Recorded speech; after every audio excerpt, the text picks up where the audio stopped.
తెలంగాణ రాష్ట్రంలో మరొక గ్యారంటీ పథకాన్ని రాష్ట్ర ప్రభుత్వం ఈ నెల 11వ తారీఖు నుంచి అమలు చేయబోతా ఉంది.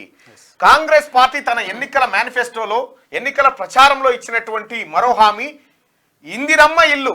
ఇంటి జాగా ఉన్న వాళ్లకు 5 లక్షల రూపాయలతో ఇల్లు నిర్మించడం, ఇంటి జాగా లేని వాళ్లకు 5 లక్షలతో పాటు ఇంటి జాగాని ఇస్తూ ఇల్లు నిర్మించుకునేటువంటి ఇందిరమ్మ ఇంటి కార్యక్రమాన్ని ఈ నెల 11వ తారీఖు ప్రారంభించబోతుంది రాష్ట్ర ప్రభుత్వం.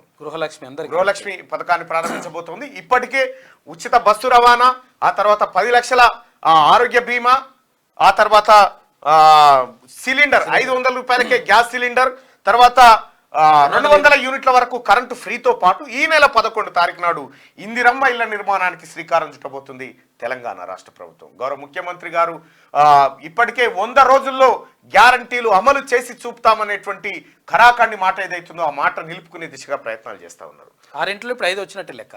రైట్. ఇంకా కొన్ని రావాల్సినటువంటి ఇంకా అవి కూడా రుణమాఫీకి సంబంధించి ప్రధానంగా 2 లక్షల రుణమాఫీకి సంబంధించినటువంటి అంశం ఉంది. అయితే బ్యాంకర్లతో ఇప్పటికే రాష్ట్ర ప్రభుత్వం మాట్లాడుతూ ఉంది. ఈ రుణాలను వాయిదాల పద్ధతిలో చెల్లించే విధంగా, రైతులకు ఏక మొత్తంలో మాఫీ చేసే విధంగా రాష్ట్ర ప్రభుత్వం చర్యలు చేపడతా ఉంది. అయితే రాష్ట్ర ప్రభుత్వం తీసుకునేటువంటి ఈ నిర్ణయాల వల్ల కాంగ్రెస్ పార్టీ పైన మరింత నమ్మకం కలుగుతూ ఉంది ప్రజలకి.